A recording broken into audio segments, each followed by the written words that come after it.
chers Poussanais, chers Poussanais, nous sommes très heureux de vous retrouver ce soir et nous vous remercions sincèrement d'avoir bravé la pluie et d'être venus jusqu'à nous. Alors, pour cette troisième réunion publique, un moment important de notre campagne, puisque nous allons vous présenter nos dernières grandes orientations qui sont co-construites avec vous, suite à plusieurs mois d'échanges, de débats et de partage d'idées. Et alors, rentrons tout de suite dans le vif du sujet avec la commission J'anime ma ville. Une ville, ce n'est pas seulement des rues, des bâtiments ou des services. Une ville, c'est une ambiance. C'est une place qui s'anime, des rires qui résonnent, des générations qui se retrouvent. C'est un marché vivant, une fête partagée, un été qui vibre, un hiver qui rassemble. Notre ambition est claire, faire de chaque quartier un lieu de vie, multiplier les temps forts, soutenir nos associations, valoriser nos talents locaux, créer des rendez-vous qui donnent envie de sortir, de participer et de se rencontrer. Pour vous parler de ce sujet qui nous rend joyeux et qui fait descendre dans les rues les petits comme les grands, je passe la parole à Corinne, Marianne, Fadi, Pauline et Yvan. Bonsoir, merci. Avant de parler de l'avenir, je tiens à remercier chaleureusement Fabienne et Michel qui a consacré tant d'énergie à faire vivre nos festivités tout au long du mandat.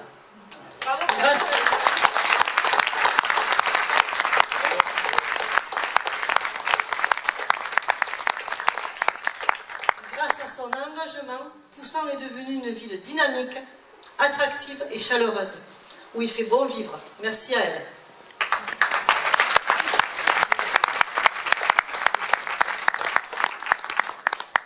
Car nos fêtes, nos marchés, nos animations ne sont pas que des simples dates sur le calendrier. Ce sont des moments de rencontre, d'échange, de partage. Et une ville qui crée du lien et une ville qui vit. Et je passe la parole à Marianne. Merci.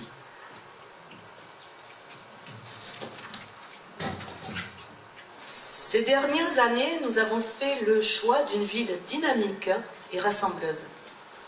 Avec la soirée jeune, Djikassou a rassemblé plus de 3000 participants.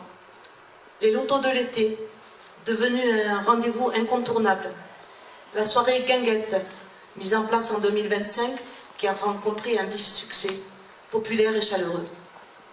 Le marché de Noël, revisité en 2025, avec la collaboration de l'Association des commerçants et du Caridas, il est devenu un marché nocturne avec parades, spectacles pour enfants et déambulations dans les ruelles du cœur de ville, pour le bonheur des petits et des grands. Ce sont des moments magiques et conviviaux que nous allons bien sûr garder. Nous sommes également profondément attachés à nos fêtes traditionnelles, comme le carnaval et le prendre de la chemise, unique au monde, et la danse du chevalet, transmise à nos enfants dans les écoles. Le feu de la Saint-Jean et ses 250 kilos de moules préparés par les élus. La fête locale avec animation foraine et spectacle en partenariat avec le comité des fêtes. La fête de la musique qui réunit de plus en plus de musiciens et de chanteurs locaux. Le 13 et le 14 juillet avec le loto du Club de l'Avenir.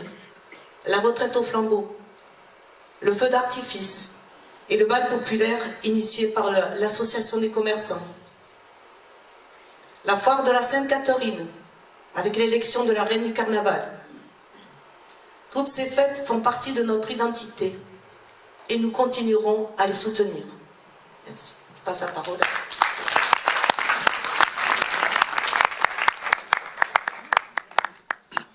Voilà, bonsoir à toutes et à tous. Alors on va continuer donc avec Poussin s'anime et toujours avec les différentes festivités et ce qu'on a pu concocter et préparer donc pour l'avenir pour toutes et tous.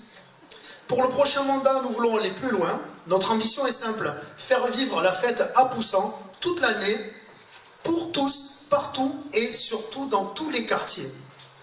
On va commencer donc avec les florilèges, que vous connaissez peut-être pas, qui se passent dans pas mal de villes donc autour de la région C'est une journée spéciale donc, qui est organisée avec un rendez-vous annuel autour du savoir-faire de la nature et des fleurs. On pourra l'organiser au jardin de la chapelle Saint-Roch. Ce sera plus qu'une fête du jardinage, une fête du partage et de la transmission entre les aînés et les jeunes. Apprendre à planter, à faire des boutures par exemple. On pourra y échanger des boutures entre habitants, des plants. On pourra retrouver aussi des stands de professionnels qui proposeront pas mal de choses, des plantes potagères, des semis, des arbres fruitiers, des arbustes par exemple, des plantes d'intérieur ou même tous les styles de plantes aromatiques que vous pourrez planter dans des jardinières si vous n'avez pas de jardin ou dans un jardin si vous le souhaitez. En tout cas, tout ça, on pourra le retrouver sur le même événement. On trouvera aussi donc des stands avec des potiers, des apiculteurs, tout ce qui tourne donc autour des fleurs et de la nature. Ensuite, on va pouvoir aussi découvrir le festival des food trucks. Alors, au printemps, la ville pourra vibrer au rythme d'un nouveau festival sur Poussan. Ça se passe aussi ailleurs, pourquoi pas chez nous. Alors, le festival de food trucks, placé sous le signe de la convivialité et de la gourmandise. C'est un événement qui réunira donc pas mal de food trucks poussanais, bien évidemment, aux côtés de talents venus d'ailleurs, pour une expérience culinaire riche et variée, puisqu'on découvre des food trucks de plusieurs styles, de plusieurs nations, de plusieurs pays, et aussi de plusieurs régions françaises. Voilà, pensez comme un moment simple, familial, on pourra retrouver des concerts, des animations musicales, pour tous les goûts. Ça, ce sera proposé donc à tous les habitants de Poussan. Et d'ailleurs, vous pourrez même inviter des habitants qui sont de Gijan, Montbazin, Metz ou d'autres villages, bien sûr. Alors, un espace dédié aux familles et aux enfants, ça permettra à chacun de profiter pleinement de la fête entre Poussanais. Alors, c'est un partenariat ici avec l'association des commerçants, bien évidemment, donc du village. Le festival sera un rendez-vous fédérateur et festif que nous espérons vous n'allez pas rater. On va retrouver aussi le salon donc, du bien-être animal. Ça aussi, c'est tout nouveau. Un rendez-vous dédié à nos compagnons à quatre pattes. Conseils de professionnels, des animations, des activités adaptées qui pourront rythmer cette journée. Placé sous le signe du partage et de la bienveillance, un événement imaginé pour le bonheur, la santé et l'épanouissement de nos fidèles compagnons, les chiens et les chats. Et les tortues, on me dit derrière. C'est vrai, elles ont quatre pattes aussi, hein, pourquoi pas. Et des poules aussi, hein. Bien sûr, ça c'est bien. Alors quelque chose aussi de nouveau que vous allez certainement apprécier, c'est le mois des toiles. Alors vous savez ce que c'est les toiles, hein? Chez nous, hein, les toiles, c'est tout ce qu'on peut avoir au grenier, au garage, dans des placards, on ne sait pas quoi en faire. On ne veut pas aller à la déchetterie ou aux escoubilles pour les jeter. On se dit on va les utiliser ou un jour on les vendra. Eh bien on va vous donner le moyen de tout vendre si vous le souhaitez. Ou de le donner hein, si vous voulez. Hein. En tout cas, les garages et les placards regorgent de trésors oubliés. Le mois des toiles invite chacun à leur offrir une seconde vie. Voilà, vous allez pouvoir faire des choses avec tout ce que vous avez à la maison. Et pour vous débarrasser, le temps d'un vide-grenier qu'on va organiser directement devant chez les habitants eux-mêmes. Comme on fait dans d'autres villes de l'Hérault. Peut-être que vous ne savez pas, mais ça se fait. Les quartiers s'animeront au rythme des échanges, de vente et du troc. On pourra aller devant son trottoir et mettre toutes les toiles qu'on a à vendre. Voilà, un rendez-vous convivial dans le but de favoriser l'entraide, de créer du lien et de partager un moment chaleureux entre tous les voisins.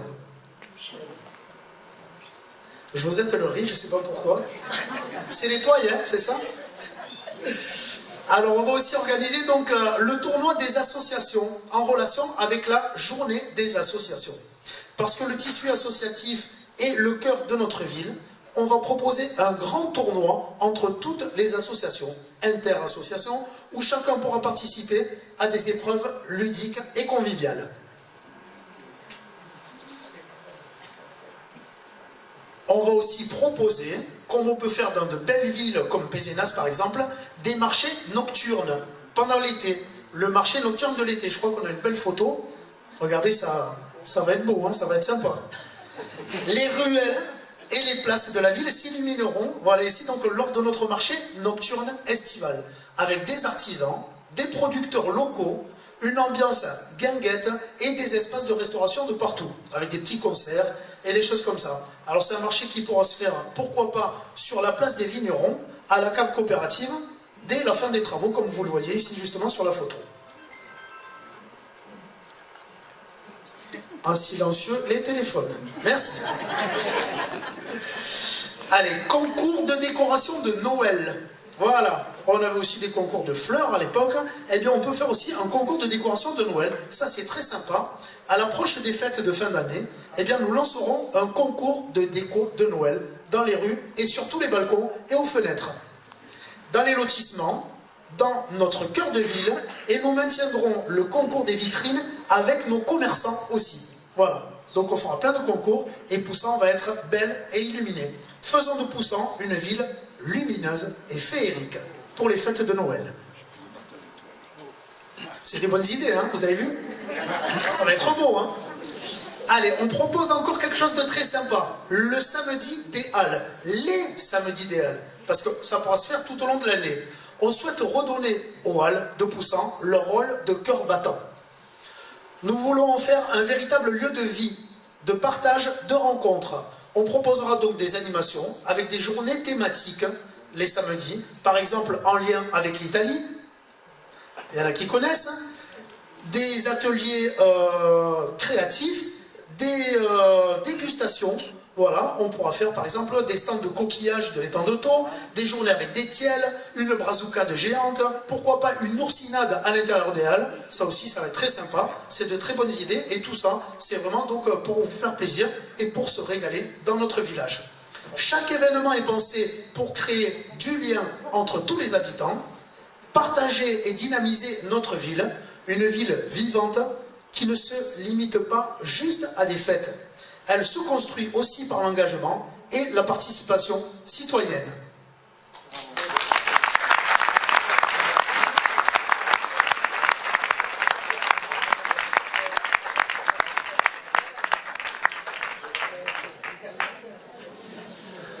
Dur de conclure maintenant. À Poussan, la fête n'est pas qu'un rendez-vous. C'est un état d'esprit. Tout au long de l'année, nos rues, nos places et nos cœurs vibrent au rythme de nos festivités. Tout au long des moments qui rassemblent et qui créent du lien, qui font de nous rencontrer toutes les générations. Ici, on partage, on se retrouve, on célèbre ensemble. Parce que Poussan est une ville vivante, une ville qui bouge, une ville fière de son dynamisme et de sa convivialité. Et une chose est sûre, ici, la fête ne s'arrête jamais. Nous avons bien l'intention de continuer à vous faire danser, à vous faire vibrer et à vous rassembler toute l'année. Et pour cela, tous ensemble, pour Poussan un art de vivre. Merci de votre écoute. Alors, est-ce que vous avez des questions sur cette commission, sur ce qu'on vient de vous présenter? Pas de questions? Oui. Si. Est-ce qu'on pourrait avoir un peu plus de détails concernant le tournoi des associations, s'il vous plaît? Un tournoi en fait ludique sur le Poussan, son village, enfin, pour que tout le monde se rassemble et fasse une bonne journée, que les bénévoles se retrouvent ensemble. L'idée, c'est que, en fait, que ce soit des associations sportives, culturelles ou autres, hein, quelle que soit l'association caritative, il y ait dans un cœur de ville, un petit peu partout, des animations qui soient proposées et qu'il y ait des équipes qui passent d'une animation à l'autre. Alors, je ne sais pas si, par exemple, la compagnie du Strapontin, mondialement connue, nous propose une petite piécette à jouer dans les halles, il y aura un petit groupe qui ira là, et puis de là, on passera... faire du hand à un autre endroit, on ira découvrir une association caritative à un autre avec une activité ou des quiz, enfin voilà, ça peut être plein de choses. Ça va être construit avec les associations sur différents endroits.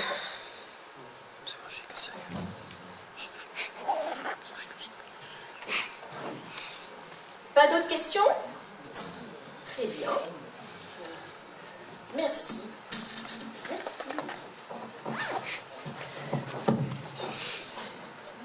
Donc je dynamise l'attractivité de ma ville. L'élu local a un rôle central dans l'attractivité de sa ville. Il impulse, il accompagne, il coordonne les énergies et crée des conditions du développement économique. Il doit aussi travailler main dans la main avec nos partenaires institutionnels et notamment avec cette aglopole qui a la compétence du tourisme, du développement économique et de la politique de la ville. Dynamiser l'attractivité, c'est d'abord affirmer une ambition claire, faire de notre territoire un lieu où il fait bon vivre, travailler, entreprendre et investir. L'attractivité repose sur des actions concrètes et cohérentes qui améliorent durablement le quotidien des habitants et des visiteurs. À travers cette démarche, notre objectif est clair. Bâtir une ville attractive, capable d'attirer de nouveaux talents et investissements en s'appuyant sur ses forces vives. Notre stratégie s'articule autour de plusieurs axes complémentaires que Julie, Gaëlle et Anthony vont vous présenter. Et Jean-Marc, je dis Jean-Marc, pardon. Pourtant il est grand et... Bonsoir à toutes et à tous. Avant toute chose, nous voulons saluer les entrepreneurs, les artisans, commerçants, associations et clients qui depuis des années contribuent au dynamisme de notre économie locale et soutiennent nos entreprises poussanaises. Ces 5 dernières années, nous avons avancé ensemble, nous avons installé la maison France Service, facilitant les démarches administratives pour tous. Nous avons été aux côtés de la CCI Archipel de Thau pour accompagner la relance de l'association des commerçants, aujourd'hui moteur de notre cœur de ville. Nous avons apporté une aide matérielle et technique quand l'association en a eu besoin. Nous avons travaillé ensemble sur des manifestations comme le 14 juillet et le marché de Noël. Avec cette aglopole Méditerranée, nous avons co-créé le Forum de l'emploi que nous reconduirons. Nous avons lancé l'application Commune Actu qui centralise toutes les informations de la ville, véritable source d'information des Poussanais, un outil indispensable pour le développement et la communication de nos professionnels. Nous avons soutenu nos commerçants avec le catalogue de Noël et les chèques cadeaux pendant la crise de 2020. Et nous avons multiplié les événements qui font vivre notre artisanat et notre commerce local. Nous avons rénové les halles, replacé le marché du mardi dans cet espace emblématique. Tout cela n'est pas le fruit du hasard. C'est le résultat d'un travail collectif, d'une volonté commune, d'une énergie partagée. Pour le prochain mandat, nous voulons aller plus loin. Les projets que nous vous présenterons ce soir ne sortent pas du chapeau. Ils sont nés de nos rencontres, de vos idées, de nos concertations. Nous les avons construits avec sérieux, dans l'écoute et avec un souci constant de responsabilité. Ce sont des propositions concrètes, chiffrées et pleinement réalistes.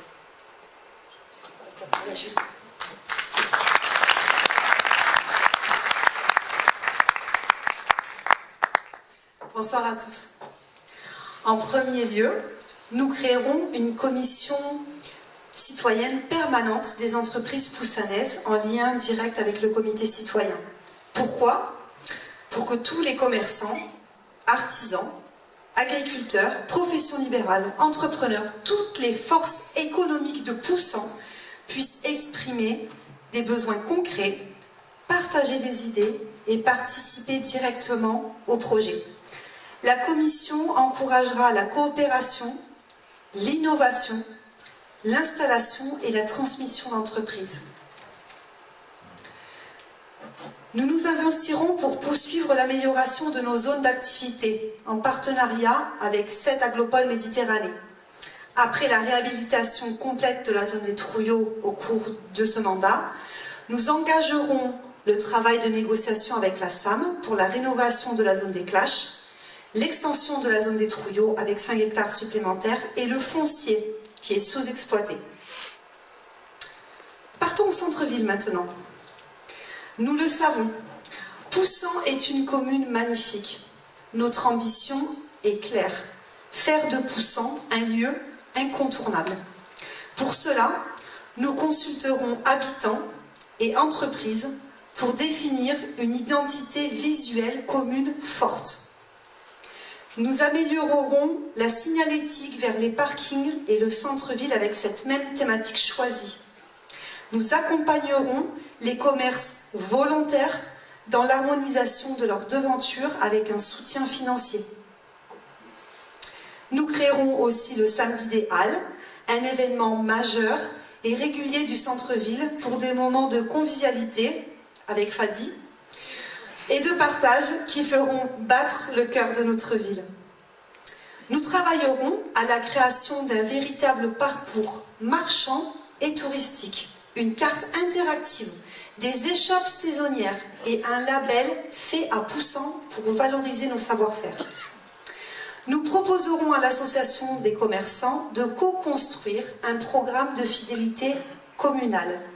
Et enfin, un marché nocturne estival sur la place des vignerons devant le fronton de la cave coopérative réhabilitée, qui sera organisé conjointement avec la commission Festivités.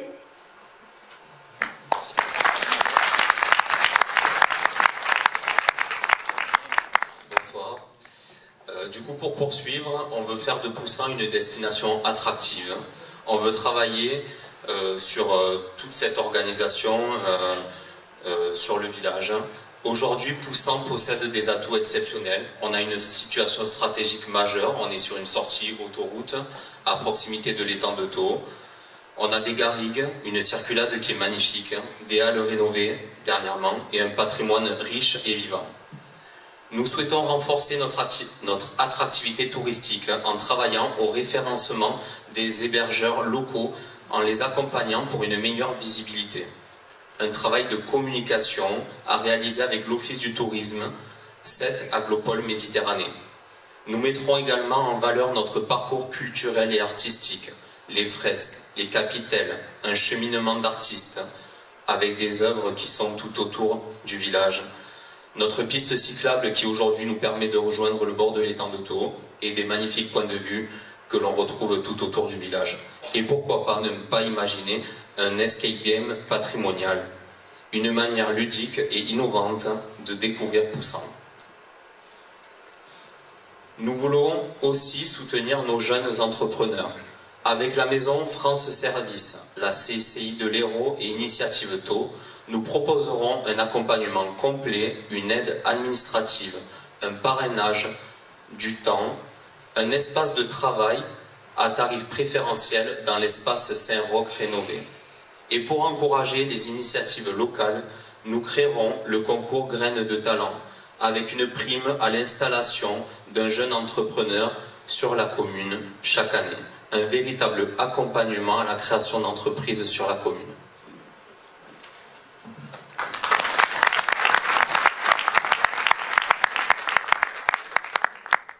Bonsoir à toutes et à tous. Vous l'avez bien compris, on souhaite renforcer l'emploi local et surtout l'insertion des jeunes.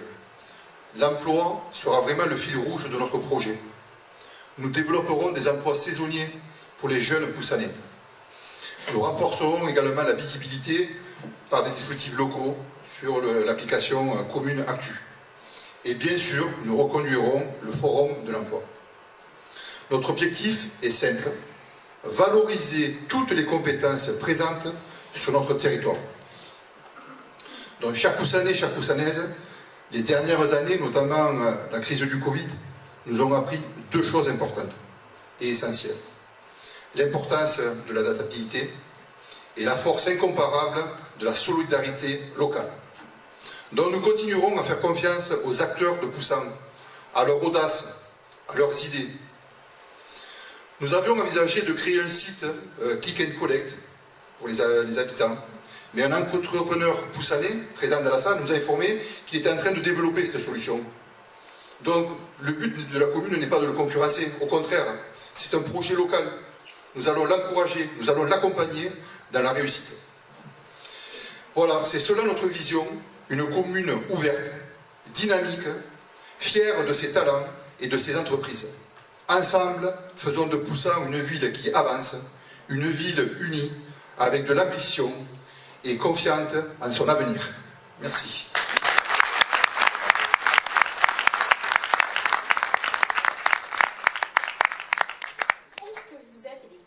questions sur cette commission? Ils vont tout expliquer, c'est parfait. Pas de questions. Monsieur Clastre. Ah, je ne vois pas au fond. Monsieur Clastre. Peut-être qu'il va prendre un micro.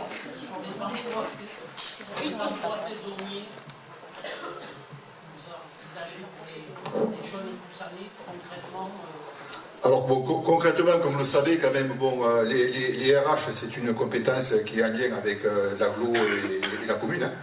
Donc, effectivement, il y a des moments de la saison, on peut être amené, surtout en période d'été, d'avoir des carences dans certains domaines. Et là, on analysera pour effectivement créer ces emplois saisonniers. Je ne sais pas si ça répond à votre... Ce sont donc des emplois municipaux.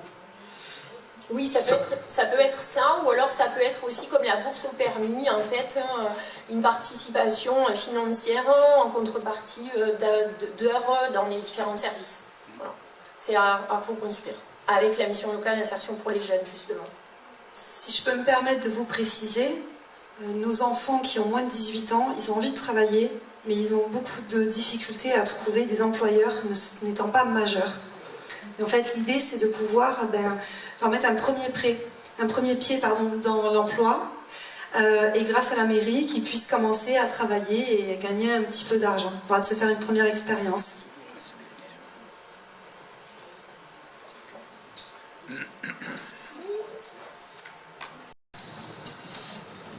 J'aménage ma ville.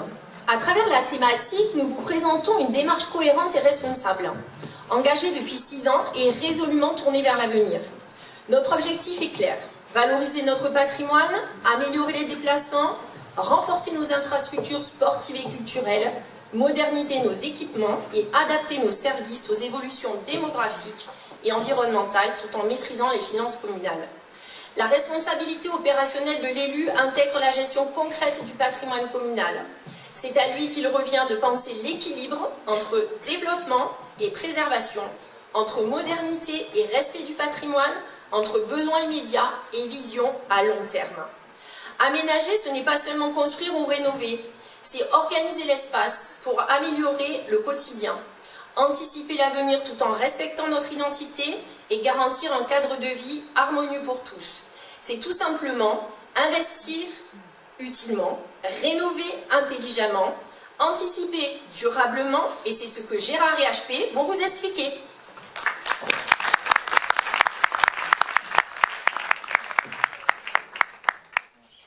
Bonsoir à tous. Bonsoir. Donc, renforcer l'activité sportive. Sur ce mandat passé, nous avons renforcé cette activité sportive en améliorant l'existant. Une salle de sport a été créée à l'espace Jean Théron, juste en face. Le sol de la salle de danse de la MJC a été refait et 4 terrains de tennis ont été rénovés, dont 2 en terre battue.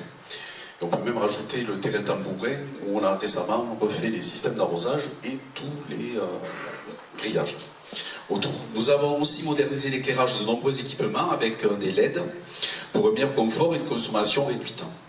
Ce que nous voulons faire, c'est poursuivre cette dynamique en continuant à moderniser les équipements et à soutenir les clubs dans leurs besoins quotidiens.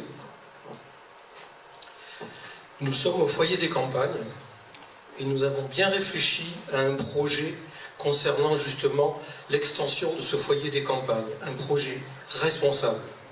Nous avons étudié plusieurs options, réalisé des chiffrages précis et comparer des solutions. Ce que nous voulons faire, rénover et étendre ce foyer des campagnes, un choix 3 fois moins coûteux qu'une salle polyvalente neuve et bien plus adaptée aux usages. Ce foyer rénové offrira une grande salle modulable ou 2 petites salles et en plein centre-ville pour accueillir nos événements dans de meilleures conditions. Réhabiliter nos équipements sportifs essentiels. Nous avons réalisé les diagnostics et obtenu les premiers devis pour la rénovation du gymnase et du terrain synthétique. Ce que nous voulons faire, c'est refaire entièrement le gymnase. Alors vous savez tout ce qui est en mauvais état. La toiture, les peintures, les aménagements intérieurs, avec un investissement largement subventionné. Rénover également le terrain synthétique, avec des matériaux plus écologiques et plus durables, et adaptés à l'usage intensif des clubs. Concernant la chapelle Saint-Roch et le jardin des frères, ce que nous avons fait sur ce lieu, nous avons rénové cette chapelle. Elle accueille depuis ce mardi le CCAS France Service et à venir la bibliothèque, un espace d'exposition et un espace de coworking. Ce que nous voulons faire, repenser entièrement le jardin des frères pour en faire un lieu agréable toute l'année, calme, pédagogique, ludique et festif. Un espace vivant, utile et ouvert à tous. Pour améliorer le cadre de vie, nous avons engagé un vaste plan pluriannuel d'investissement. Voirie, réseau, stationnement, circulation, végétalisation, notamment le chemin des Cresses, l'avenue de la Gare, au Maluzan, le Girardou, Marcel Palate, parking de l'école Véronique Hébert, qui a été goudronné dès le début du mandat. Autant de réalisations concrètes et utiles. Ce que nous voulons faire, c'est poursuivre ces interventions, notamment après les épisodes plus exceptionnels, pour garantir sécurité et confort au quotidien. On parlait du foyer des campagnes, et juste à côté, donc, nous avons le parking du jardin public, que tout le monde connaît bien. Nous avons étudié les besoins, les contraintes et les options possibles. Ce que nous voulons faire, réaménager complètement le parking pour organiser le stationnement, aujourd'hui un petit peu erratique. Préserver les platanes, végétaliser les abords et créer une zone de convivialité avec un petit boulodrome. Et être clair, un parking en silo ou parking en étage, tout le monde connaît Montpellier, le parking des Halles-les-Sacs, c'est ça un parking en silo ou un parking en étage. Vous voyez ça poussant? Il est en démoli à Montpellier. Donc ce n'est ni faisable, ni adapté, ni souhaitable pour Poussant. Et de toute façon, les ABF ne seront jamais d'accord. Je confirme. Améliorer le confort du quotidien, nous avons écouté les Poussanais pour cela. Et un besoin est revenu régulièrement. Un besoin simple, c'est le cas de le dire, un besoin sur les sanitaires publics. Ce que nous voulons faire, c'est rénover les toilettes du parking de la mairie, et ça ne sera pas du luxe, et installer de nouveaux sanitaires à la bascule pour un meilleur confort et surtout pour satisfaire ses besoins lors des festivités nombreuses qui vont se dérouler en centre-ville, notamment en place de la mairie. Des aménagements simples, mais des aménagements essentiels. La valorisation de notre patrimoine. Nous avons engagé une réflexion sur la requalification de différents espaces publics. Ce que nous voulons faire, repenser les places de l'église de la Vierge, ou place du 11 novembre 1918, refaire entièrement la place de la mairie, vous pouvez le voir, ça, le projet est sympa, rénover la fontaine avec un système économe en eau et végétaliser les abords. Et nous maintiendrons surtout la subvention façade pour une ville encore plus belle. Un nouveau centre technique municipal, donc là on parle du patrimoine et du centre technique municipal. Je ne sais pas si vous connaissez l'actuel centre technique municipal, il est largement trop petit, vu les besoins aujourd'hui par rapport à la ville de Poussant qui s'agrandit peu à peu. Nous avons identifié les besoins et les limites des locaux actuels. Ce que nous voulons faire, construire un nouveau centre technique municipal, plus fonctionnel, plus confortable, équipé de panneaux photovoltaïques. Ce projet serait en partenariat avec Hero Énergie, qui nous soutiendrait et nous aiderait par l'intermédiaire de subventions. Cela nous permettrait donc de réduire le coût de l'investissement et surtout de réduire la facture énergétique. Nous avons rénové les halles, installé 25 distributeurs de sacs pour les toutounettes, c'est ça? Je pense qu'il faudrait même rajouter un mode d'emploi parce qu'il y en a certains qui n'ont pas compris que les sacs, après avoir ramassé la croque-crotte, il fallait la mettre dans la poubelle. Pas donner à tout le monde de comprendre du premier coup. Nous avons aussi installé des bornes de recharge électrique et modernisé plusieurs arrêts de bus, notamment pour les mettre aux normes PMR, avec cet agropole Méditerranée. Ce que nous voulons faire, c'est continuer à renforcer l'attractivité du centre-ville en soutenant les commerces, on vous en a largement parlé tout à l'heure, et en améliorant la propreté et les services. Nous voulons continuer à améliorer les déplacements. Nous avons déjà créé de nouvelles places de stationnement et travaillé sur un plan de circulation viable pour la ville de Poussant. Ce que nous voulons faire, installer une nouvelle signalétique, créer 126 places de parking supplémentaires, mettre en place des bornes arrêt minute pour dynamiser les commerces et éviter des travaux lourds et inutiles comme le stationnement en épi, comme le suggéraient certains. Ce stationnement en épi, qui prend donc de la largeur de voirie ou de la largeur de trottoir, pénaliserait les commerçants et serait non conforme aux normes PMR. Pour ces 126 places de parking, HP, comment allons-nous faire? Alors, c'est 126 places de parking, Gérard. Déjà, il y en a un qui est en cours de travaux, qui sera livré d'ici 1 mois et demi à peu près. Parking Sergent Bonnet, où il y aura une quinzaine de places. On en a prévu 10 en plus en haut du collège, derrière la mairie. 25 face à l'espace Saint-Roch, je vous en parlerai tout à l'heure. 28 au cimetière, sur l'extension du cimetière, je vous en parlerai un peu plus en détail aussi tout à l'heure. 23 sur le chemin de la coopérative et 25 en face de l'entreprise Lomat, pour ceux qui connaissent, vers le chemin de la carrière. Voilà. Maintenant, dernier petit point, c'est l'extension du cimetière. Désolé, juste sur le sujet. On l'a gardé pour la fin. Donc on a constaté, comme vous-même d'ailleurs, la saturation du cimetière et étudié des solutions possibles. Ce que nous allons faire, c'est créer une extension en 2 phases, suffisante pour plus de 50 ans, avec un parking de 28 places supplémentaires, qui pourra bénéficier aux résidents du quartier, mais aussi évidemment aux familles qui viennent pour des cérémonies, et offrir donc un lieu digne, serein, respectueux des familles et aux normes. Voilà. En conclusion, nous avons déjà beaucoup fait, et nous savons exactement ce qu'il reste à faire pour continuer à améliorer notre ville, son cadre de vie, ses équipements et son avenir. Voilà. Merci.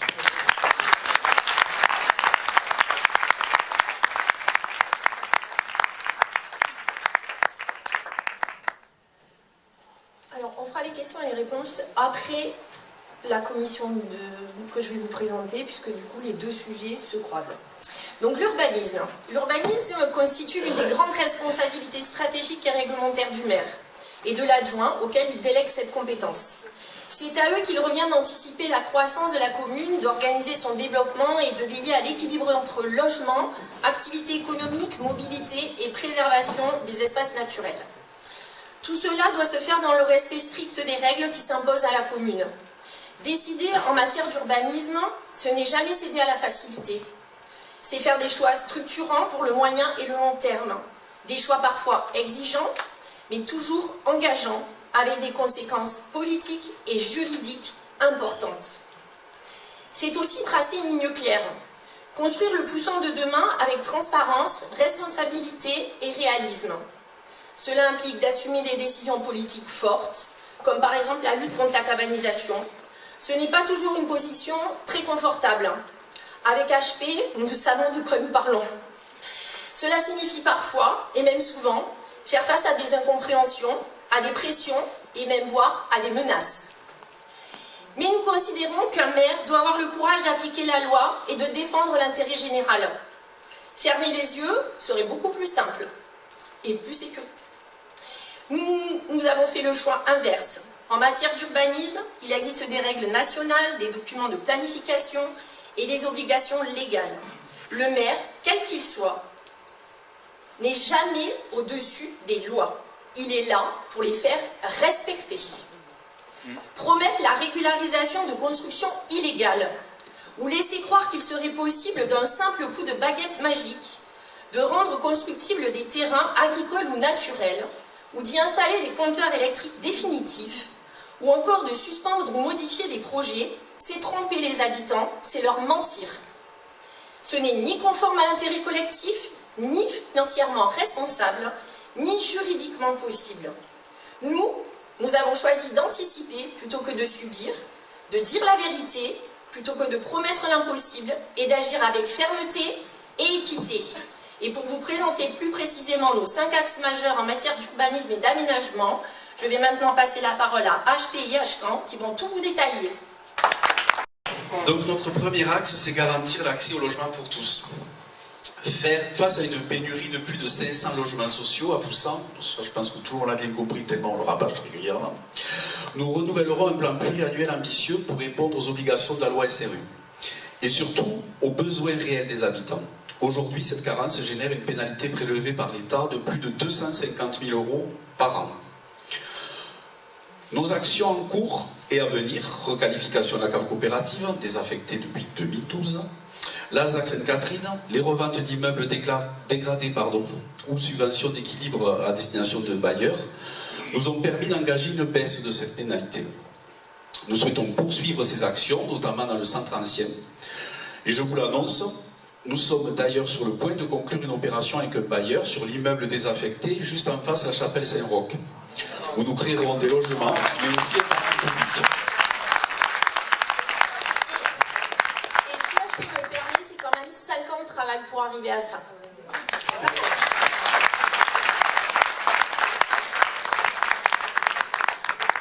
On vous en a pas parlé avant parce qu'on n'était pas encore sûr. Maintenant qu'on est sûr, on peut le dire. Voilà. Pour ce faire et soutenir ces actions, nous créerons aussi au sein du CCAS un service municipal de l'habitat pour renforcer la coordination entre les citoyens, les habitants toussants, les bailleurs sociaux et la maison de l'habitat qui est tenue par Sète Aglopole Méditerranée, ouverte récemment à 7 ans, pour accompagner dans les démarches et piloter la rénovation du parc ancien. Nous étudierons toutes les possibilités d'acquisition d'immeubles anciens et fortement dégradés pour créer du logement décent et pour améliorer, embellir notre ville. Mais dis-moi HP, t'as pas un exemple pour qu'on comprenne bien? Oh, si, bien sûr, j'ai un exemple qui parle à tout le monde. La requalification de la cave coopérative. C'est un grand sujet, on va en reparler. Qui rassemble tous les ingrédients d'un programme conçu pour tous au bénéfice d'un quartier redynamisé. Un patrimoine conservé avec son fronton, un parcours résidentiel complet, allant du locatif social à l'accession à la propriété, sociale ou abordable, des espaces communs et végétalisés à proximité du cœur de ville et de tous ses services. Nous avons d'ailleurs obtenu de l'État récemment une subvention qui s'appelle la subvention maire bâtisseur, donnée par l'État de 100 000 € pour soutenir ce projet tellement il est vertueux. À ce propos, dire aujourd'hui qu'on peut suspendre ce projet, ben c'est faux en fait, c'est mentir aux Poussanais ou alors c'est être mal informé. Et je vais peut-être d'ailleurs laisser HK qui ne s'attendait pas à l'expliquer, puisque notre jeune avocat sera plus doué que moi pour expliquer exactement pourquoi. En effet, il y a quand même pas mal de choses à dire sur ce point-là. Suspendre aujourd'hui le projet de la cave coopérative revient honnêtement à nous jeter dans une usine à gaz. Pour rappel, en mai 2025, le permis du projet actuel a été délivré et il est désormais purgé de tout recours. Puis, en décembre 2025, la vente a été définitivement signée. Dès lors, que proposent nos opposants? En réalité, seulement 2 options. Soit le rachat du site, et je pense que tout le monde pourra comprendre que le promoteur Omaya le refusera ou n'y consentira qu'à des conditions financières exorbitantes. Soit l'annulation pure et simple du contrat de vente. Or, l'annulation suppose de s'engager dans un long contentieux qui peut durer plusieurs années. Première instance, appel, cassation, deuxième appel éventuellement, et dont l'issue est complètement incertaine. Pire encore, même en cas de victoire, il faudrait remettre les parties dans l'état antérieur à la vente. En fait, qu'est-ce que ça signifie? C'est rembourser le prix de cession, soit 1,2 million d'euros, restituer la subvention à la SAM, 134 000 €, assumer les frais liés à la reprise du site, études, travaux préparatoires, démolition éventuelle, et tout ça on l'estime à 700 000 €, sans oublier les frais engagés tout au long de la procédure, et la continuité de la pénalité de 250 000 € par année. En fait, il faut regarder tout simplement les choses en face. Même une victoire aurait un goût amer, car elle nous coûterait près d'un tiers de notre budget d'investissement annuel. Je vais même rajouter une victoire, mais une victoire après toutes ces procédures qui dureraient, comme vous en doutez, 10-12 ans. Donc pendant 10-12 ans, on resterait avec la superbe cave coopérative et qui ne bougerait pas. Que nous avons aujourd'hui. Voilà. Le deuxième point, préserver le patrimoine naturel et agricole. Nous avons mis en œuvre une politique environnementale exigeante et comptons la perpétuer. Ce pour limiter l'artificialisation des sols, ce par exemple avec la ZAC Sainte-Catherine. En réalité, elle a été réduite de 30 hectares à 20 hectares et le nombre de logements de 1100 à 600. Nous estimons qu'ils répondent suffisamment aux besoins de logement pour les années à venir. Les prochaines perspectives d'aménagement seront donc dédiées à l'activité, ce pour favoriser l'emploi. Un agrandissement de la zone des Trouillots et des Claches a donc été inscrit au PLU et au SCOT, contrairement à ce qui a pu être dit. En outre, nous renforcerons la lutte contre la cabanisation en recourant à des logiciels en lien avec les services de l'État pour détecter justement plus facilement les installations illégales. Nous mettrons également en place des astreintes administratives. Tout à fait. Sur la canalisation, c'est même l'État, au travers de la DDTM, qui engage ces procédures et qui nous enrôle en partie civile. Précis. Nous continuerons aussi à utiliser le droit de préemption pour consolider la maîtrise financière au bénéfice des agriculteurs. Un budget de 70 000 € en moyenne par an est déjà consacré à ces actions. À ce jour, c'est plus de 20 hectares de foncier préemptés pour protéger notre territoire. Ces actions commencent à porter leurs fruits, puisque les nouvelles installations illégales se sont déplacées sur les communes voisines, notamment à Montbazin. Et en vrai, on ne va pas s'excuser pour ça. Ouais, on pourrait même proposer, moi je trouve, de mettre une subvention ou une aide pour les installations de nouveaux agriculteurs, comme on veut le faire pour les commerçants. Je trouve que ça serait une bonne idée. Moi, je pense que si, ça mérite d'être réfléchi. Le troisième point, aménager des quartiers durables et bien connectés. La ZAC Sainte-Catherine sera développée comme un quartier éco-responsable, intégrant un boulevard urbain et une voie douce. Celle-ci reliera l'avenue de la Gare à la route de Sète. C'est pour fluidifier la circulation, mieux connecter les quartiers et le centre-ville. Sont prévus espaces verts publics, îlots de fraîcheur et jardins partagés, ce qui favorisera la nature en ville et le lien social. Par ailleurs, selon nos besoins, l'aménageur entend nous rétrocéder près de 8000 m² de terrain, qu'on pourra en fait... 8000 m² même, carrément. Et ce, gratuitement. Je rappelle également que l'ensemble des équipements que je viens de citer sont complètement financés par l'aménageur, d'où l'intérêt de la ZAC Sainte-Catherine. D'ailleurs, HP, je pense que tu as certains éclairages à nous apporter sur ce point. Oui, j'ai encore quelques éclairages, HCAN. Parce que dire aujourd'hui qu'on peut modifier ou arrêter la ZAC, ben c'est faux en fait, c'est pareil, c'est être mal informé ou vouloir tromper en souvent un petit peu les poussadés. Cette ZAC, elle a été autorisée par le préfet, en fait, au travers d'une autorisation environnementale unique, qui a été déclarée d'utilité publique en 2024, du fait de la carence, principalement en logements sociaux de la commune. Cette autorisation est délivrée sur un programme en 2 grandes phases, sur 10 ans, avec des logements sociaux sur chaque phase. Avec 600 logements au total, sur 10 ans, cela fait en moyenne 60 logements par an, ce qui représente à peu près le même rythme de permis qui est délivré aujourd'hui à Poussin et depuis des années, en fait, 60 logements par an. Ni plus ni moins. Remettre en question la ZAC, ça compromettrait en fait la réalisation de ces logements sociaux et ne répondrait donc plus aux objectifs qui en font son intérêt public. Jamais la préfecture, l'État, n'accepterait son arrêt ou même sa réduction. De plus, les frais engagés seraient remboursés à l'aménageur. Et aujourd'hui, entre les acquisitions foncières, les études environnementales, tout ce qui a été fait, les études archéo, tout ça, exactement, il y en a pour un peu plus de 2 millions d'euros. Donc imaginez si on voulait l'arrêter, 2 millions d'euros, ça voudrait dire qu'on ne fait plus rien pendant un an. Quoi. Là, on perdrait les 2 tiers de budget d'investissement. Voilà. Et à rappeler qu'en plus, sur la ZAC Sainte-Catherine, il y a déjà des gens qui se sont engagés, qui ont acheté des terrains, réservé des constructions de logements. 70% d'ailleurs des réservations, ce sont des poussadés qui les ont faites, donc il faudra leur expliquer qu'on ne peut pas. Voilà. Donc je pense que c'est très bien que ça continue comme ça. Au-delà de la ZAC, chaque opportunité de requalification de quartier, d'immeubles ou de friches industrielles seront réfléchies pour répondre à ces objectifs et améliorer également notre cadre de vie. Le 4e point, développer les mobilités douces et sécuriser les déplacements. Nous avons déjà basculé certaines rues en sens unique, ce pour permettre une circulation des piétons et des vélos sécurisée. Nous souhaitons l'étendre en lien avec l'agglo et le département. L'objectif, c'est de se connecter avec les communes voisines, les circuits autour de l'étang de Thau et relier la zone des Claches et ses commerces. Je vais de nouveau, désolé HCAN, mais dire aujourd'hui, comme je l'ai entendu dans certaines réunions, que la voie douce qui va relier la passerelle qui a été installée il y a déjà 2 ans bientôt, au rond-point de la capitale, au sud de la commune, est mis en suspens ou est gelé, arrêté, ben c'est faux, c'est pareil, c'est être mal informé. J'ai moi-même la confirmation du département et par nos deux conseillers départementaux, Christophe Morgot et Audrey Imbert, avec qui on échange régulièrement sur divers sujets, que cette portion elle va être bien réalisée dès la fin de cette année, au plus tard début d'année prochaine. Et ce projet il aboutit aussi parce que le président Kléber Messida, qui est venu au mois de novembre dernier en mairie, qu'on a reçu avec Florence, nous a bien confirmé, suite à notre lourde insistance, qu'il nous débloquerait les fonds pour faire ces premiers tronçons. Et donc, on a la garantie que ça va se faire. Je me suis moi-même rendu personnellement dans les bureaux des services chargés de ces projets, qui sont d'ailleurs maintenant à Loupian, qui était à Pézenas avant, et j'ai travaillé avec eux sur ce premier tronçon, et je peux vous confirmer que les marchés sont bien en cours d'aboutissement et que la piste elle va enfin voir le jour, ça c'est sûr. Et je rajouterai juste une dernière chose, pareil, pour mettre un rond-point à l'entrée de la zone des clashs, même si moi qui suis bien concerné, vous le savez, ça serait très confortable et beaucoup plus sécurisant, ben c'est pas possible de le faire. Dire aux gens que ça va se faire, que la ville va le faire, c'est pas vrai. C'est faux. Déjà c'est une compétence du département, parce qu'on est hors zone urbaine, donc ça appartient au département.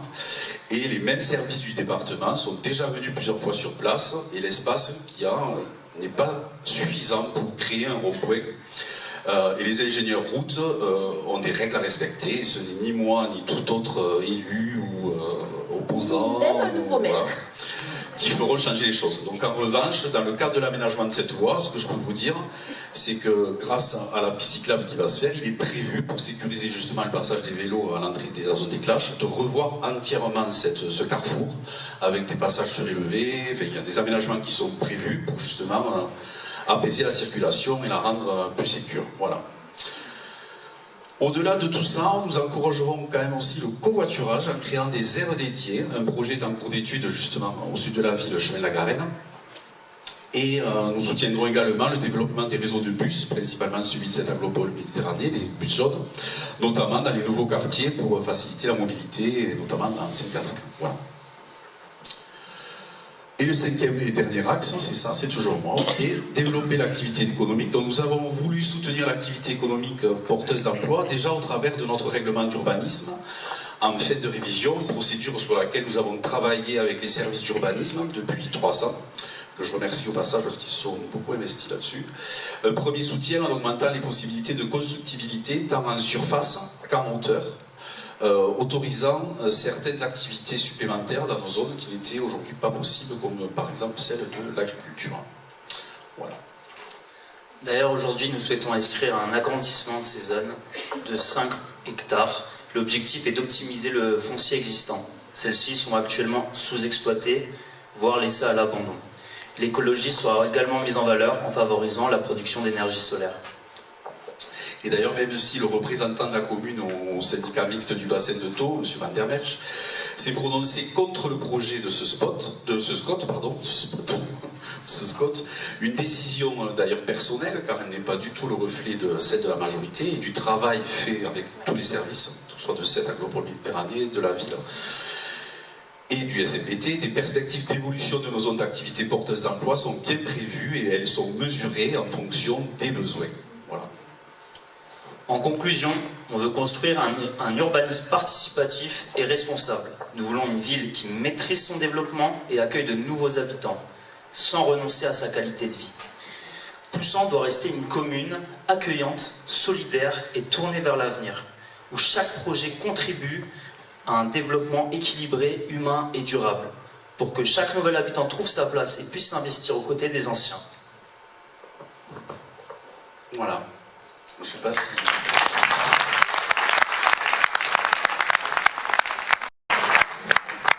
Y a-t-il des questions?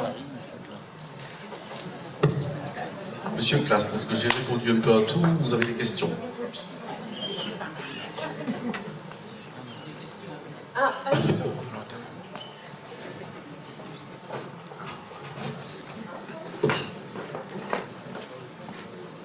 Alors, qui doit poser la question? Monsieur Classe.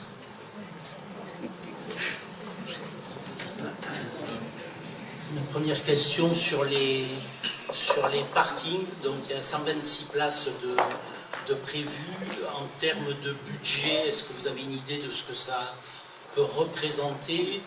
Et peut-être une question subsidiaire sur les 15 places évoquées rue Sergent-Bonnet. J'allais commencer par ça. Voilà, en termes de coût, parce qu'on entend... Oh là là, oui, on en entend de belles. Alors je vous rassure de suite, c'est absolument pas 900 000 ou plus de 900 000 euros, ça c'est faux. Voilà. Il y a des bâtiments qui ont été achetés par la ville, qui avaient été achetés par l'ancien maire.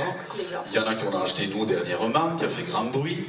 L'achat du foncier, ça représente 467 000 euros précisément. Voilà. Tous le garage et les 2 maisons qu'il y a eu avant, plus le petit dernier garage. qu'on a racheté difficilement. Et ensuite, l'aménagement du parking, il y en a pour bien moins de 200 000 €. Alors sur le budget total, quand on lit sur les inscriptions budgétaires de la ville, il y en a pour plus. Mais pourquoi il y en a pour plus? Parce qu'on refait en même temps la rue du Sergent Bonnet, la voirie, les réseaux, pareil, on enfouit tout ce qu'il faut enfouir et on refait ce qu'il faut refaire dessous. Et on refait aussi la portion de rue de la rue de la Salle ou de la rue du Vieux-Pont, précisément, pardon. Donc du coup, ça augmente le budget. Mais le budget lui-même du parking, il est autour de 600 000 €. Voilà. Il n'est pas de 900 000 ou plus. Sur les autres parkings, rapidement, sur le terrain du collège, le collège nous fait don de son foncier, son terrain. Donc déjà, il n'y a pas d'acquisition foncière. Il y aura juste un aménagement de surface. Après, c'est difficile de vous donner les chiffres, un montant précis pour l'aménagement de surface, mais ça devrait être je dirais dans les, monsieur Ortuno, il peut peut-être me reprendre, mais je dirais dans les 50-60 000 €. Ensuite, pour reprendre sur le parking du cimetière, on a déjà acheté le foncier, c'est du foncier agricole, donc on n'a pas payé cher, on l'a payé au prix qu'il se fallait. Les gens n'ont pas été gourmands, ce qui n'est pas toujours le cas. Cet aménagement du parking, il est compris dans l'aménagement global du cimetière, ça doit représenter une part pareille inférieure à 100 000 €. Ensuite, il y a sur l'avenue, sur le chemin de la coopérative, c'est compris dans l'aménagement du quartier, mais qui fait l'objet d'un PUP et d'un programme d'aménagement urbain participatif avec les divers promoteurs qui vont construire et construiront sur ce quartier. Donc il y a une aide financière très importante. Et ensuite, sur l'OMA TP, en face de l'OMA TP, on a acheté le terrain à Vinci Autoroute. Je peux vous dire le prix, je crois qu'on l'a acheté 3 000 €. Voilà, 3 000 €. Donc là, on fera un aménagement en régie. Donc, comme on peut bénéficier de matériaux par la carrière sur laquelle on a des dotations gratuites, donc ça nous coûtera de la main-d'œuvre avec nos agents et la compétence de nos agents. Voilà, je crois que je fais un peu le tour des parkings, c'est ça. Et Saint-Roch, pardon, en face Saint-Roch, oui. Mais là, en fait, ça va rien nous coûter. Zéro. Puisque du coup, on va racheter, nous, le foncier, qu'on déduira de notre pénalité SRU, parce qu'on va faire un logement social, et pour 250 000 € pour être précis. Voilà. Et mais c'est 250 000 € qu'on va déduire de notre pénalité. Donc en fait, ça nous revient à zéro. Et c'est le bailleur avec qui on a conclu un accord qui nous restituera, en fait, alors on a marqué 25 places, on est en train de se battre pour en avoir 30 voire 40. Mais je préfère vous dire 25 et vous annoncer qu'il y en aura 40 que vous dire 40 et qu'il n'y en aura que 25, parce que sinon je sais bien que ça va me retomber dessus. Je crois que j'ai répondu. C'est bon, sur les parkings. C'est bon. Oui.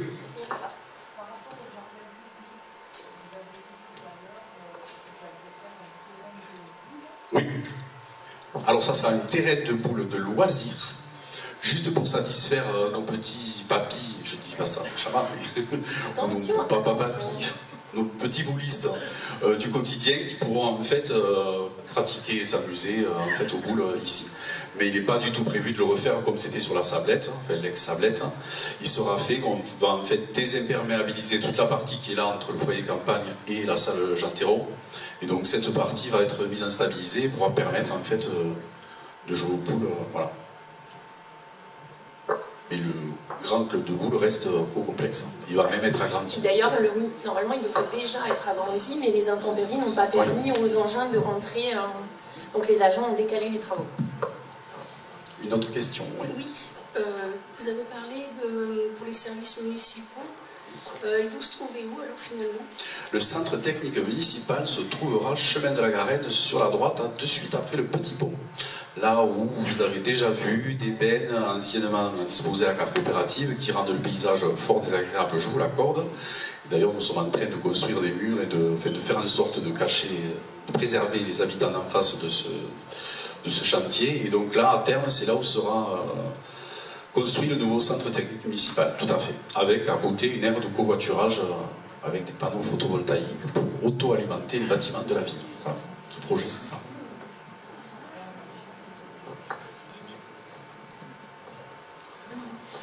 Et si on a fini avec les questions, on va passer sur la suite. Il y en a une là. Ah, pardon. Alors, le terrain de paddle, oui, il faut être bien d'en parler. Terrain de paddle.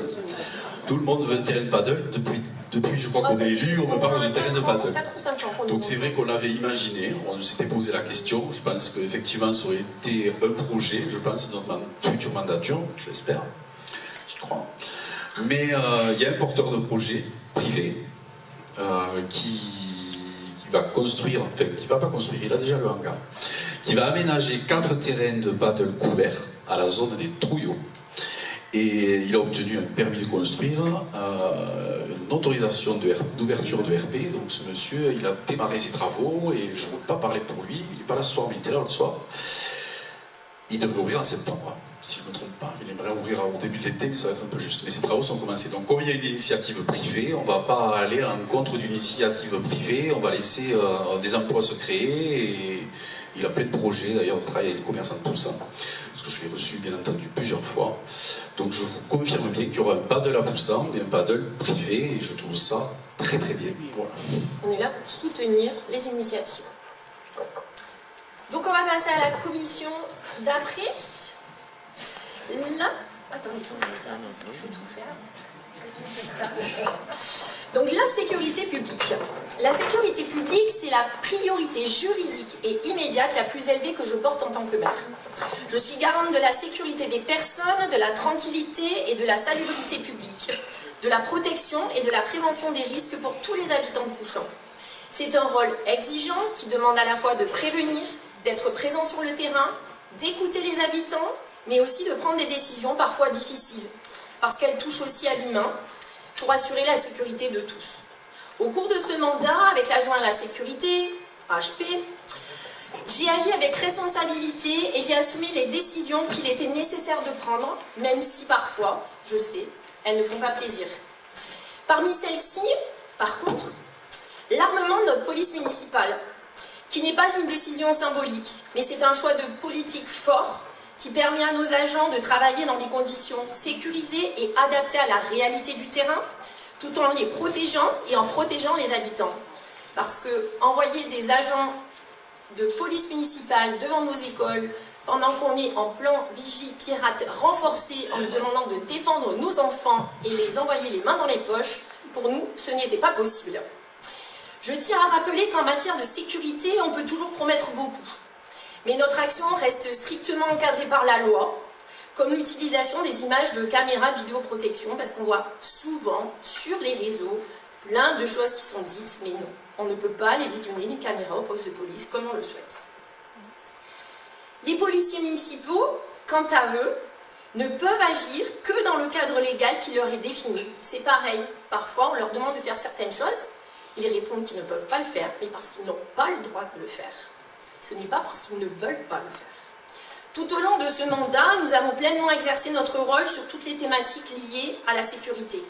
Prévention et présence sur le terrain, sécurité routière et mobilité, protection contre les risques majeurs, tranquillité publique et lutte contre les incivilités. Même si je sais que contre les incivilités, on peut toujours faire plus. Certaines situations exigent de rester discrètes, par souci d'efficacité des procédures et de protection des personnes.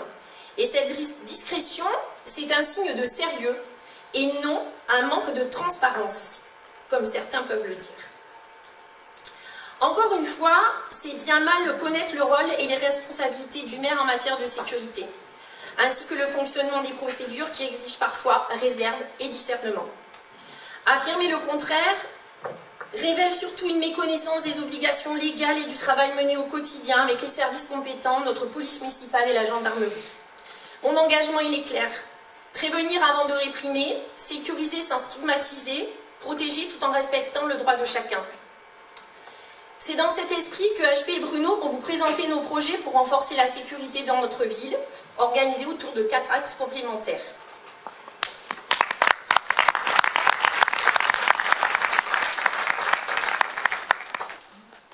Bonsoir et merci pour ces applaudissements. Le premier axe porte sur la prévention et la présence sur le terrain. Nous répondrons à une demande largement exprimée lors des rencontres de quartier et sur la consultation citoyenne que nous avons menée et qui consiste à renforcer la présence d'agents de police municipale sur le terrain. Pour cela, nous mettrons en place un secrétariat permettant de libérer les policiers de certaines tâches administratives et d'améliorer l'accueil du public. Nous durcirons nos actions pour lutter contre le stationnement abusif et parfois sauvage. Nous organiserons également des rencontres régulières avec la police municipale, en lien par exemple avec la Maison France Service, la MJC. Ceci pour faciliter le contact avec les habitants et le traitement des signalements du quotidien. Nous travaillerons avec les associations de jeunesse et les référents de quartier sur des actions de prévention. Et nous soutiendrons les initiatives citoyennes, comme par exemple le dispositif Voisins Vigilants, qui pourrait être déployé dans certains quartiers avec des volontaires investis. Nous renouvellerons aussi, en lien avec la gendarmerie, des actions de prévention et d'information, sous forme de réunions publiques, d'interventions scolaires, de sensibilisation au vol, au cambriolage et aux violences intrafamiliales ou escroqueries, comme nous l'avons déjà initié sur ce mandat. Et nous l'améliorerons en faisant des retours plus réguliers sur les différents supports de communication, comme l'appli Communactu, le BIM et la page Facebook de la ville. Puisqu'on parle de gendarmerie, je précise qu'elle est présente toutes les nuits dans le cadre de patrouilles, mais aussi en cas de besoin particulier. Donc, pas besoin de mettre à la police municipale la nuit, comme l'annoncent certains opposants, et qui nécessiterait l'embauche de plusieurs agents, au moins 6, et coûterait la bagatelle de 200 000 € supplémentaires, pesant sur les finances et peut-être sur nos impôts. La sécurité routière et les mobilités. Nous continuerons à améliorer la sécurité des entrées de ville, des abords des écoles et des axes très fréquentés, avec des aménagements comme des ralentisseurs, des plateaux traversants, comme nous l'avons récemment installé à l'entrée de ville côté Villeveyrac. On dit souvent d'ailleurs qu'il est trop, mais au moins il fait ralentir les gens. Et devant l'espace Saint-Roch, des passages piétons mieux visibles et d'autres aménagements adaptés, notamment dans les lotissements, pour améliorer le stationnement, souvent mal organisé, gênant le cheminement des piétons et des résidents. Nous renforcerons le plan de lutte contre les vitesses excessives que nous avons déjà mis en œuvre avec des contrôles plus fréquents dans le cadre de campagnes de sensibilisation mais aussi de répression quand cela sera nécessaire au regard de certains abus. Même si lors des dernières actions menées, on ne me contredira pas dans la salle, je sais qu'il y en a un qui est là et qui connaît bien le sujet, les contrevenants se plaignent souvent quand ils doivent être verbalisés. Alors on vous dit... il faut zéro tolérance, mais quand c'est eux, c'est toujours plus compliqué. Hein. Nous travaillerons également sur une signalisation directionnelle mieux adaptée. Un travail déjà engagé sera accentué sur le développement des mobilités douces, on en a parlé un peu tout à l'heure, pour sécuriser les cheminements, mais notamment des petites rues transformées en sens unique pour matérialiser des cheminements permettant de circuler sereinement et éviter des conflits d'usage, voire des accidents, notamment sur les accès qui vont aux écoles ou au collège. Un plan de mobilité douce sera établi avec un comité dédié associant habitants, associations et services municipaux, et pour cela on compte aussi sur l'investissement des référents de quartier. La protection face aux risques majeurs. Nous actualisons régulièrement le plan communal de sauvegarde qui donne les conduites à tenir en cas d'événements graves comme les inondations, les incendies de garrigues, on connaît, et les épisodes de canicule, entre autres, au regard du changement climatique qui accentue bien évidemment ces risques. En ce moment, on a mis un peu témoin. Nous le diffuserons plus largement pour améliorer la sensibilisation et la connaissance de la population au travers des associations notamment. Nous organiserons des exercices avec les habitants en remobilisant la réserve communale de sécurité civile et en associant les écoles et les associations pour diffuser les bons réflexes en cas de crise. Alerte, mise à l'abri, les bons numéros utiles. Je dis bien remobiliser la réserve communale de sécurité civile. Parce qu'on lit, on voit, on entend qu'on va la créer, mais en fait elle existe déjà. Alors c'est vrai, elle est en sommeil, mais j'ai envie de dire tant mieux, c'est qu'il n'y a pas d'événement majeur. Mais elle existe, on a récemment d'ailleurs communiqué dessus pour réactualiser les listes. Mais elle existe bien, je vous le confirme. Voilà. Parlons maintenant du quatrième axe, celui de la tranquillité publique et des espaces de vie. Nous renforcerons les actions pour lutter contre des incivilités, les bruits, dépôts sauvages, dégradations, via un règlement de tranquillité publique, mais aussi par des réponses graduées passant par l'information, la sensibilisation, la médiation et, s'il le faut, la verbalisation. Adapter l'éclairage public ni trop, ni pas assez, pour sécuriser les cheminements, tout en maîtrisant la consommation d'énergie. Nous adapterons les horaires d'allumage en fonction des lieux et je vais y arriver, des éventuels retours des référents de quartier, encore eux, ils seront sollicités, pour ne pas générer un sentiment d'insécurité.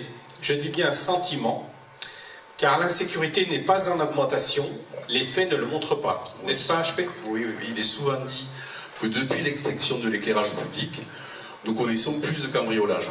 Alors, je sais qu'il y en a eu deux dernièrement, sans des effractions et pas de vol. Mais les chiffres transmis par la gendarmerie attestent le contraire. En 2024, on a eu 38 cambriolages sur la commune, ce qui est déjà faible par rapport aux communes avoisinantes, contre 26 en 2025. De plus, les cambriolages se font principalement en journée. Cela a été confirmé lors d'une réunion qu'on avait organisée en mairie en 2024 avec la gendarmerie. Certains d'entre vous étaient présents. Mais aujourd'hui, les chiffres ils sont à la baisse, donc c'est pas moi qui le dis, c'est le ministère avec les retours qu'on a, d'après les dépôts de plaintes recueillis. Des chiffres à la baisse aussi car nous avons augmenté le parc de caméras, qui était de 26 quand nous sommes arrivés en 2020, qui est maintenant à 52 caméras, avec 70 vues, puisqu'il y a des caméras qui sont multi-vues, caméras rondes. Et donc d'après vos retours, nous proposerons toujours sur l'éclairage public d'éteindre une partie de l'éclairage public, non plus à 23h mais à minuit, ce qui est déjà mis en route, en période d'hiver, et à 1h du matin en période estivale. N'oublions pas aussi que ça a un effet très positif pour la faune nocturne.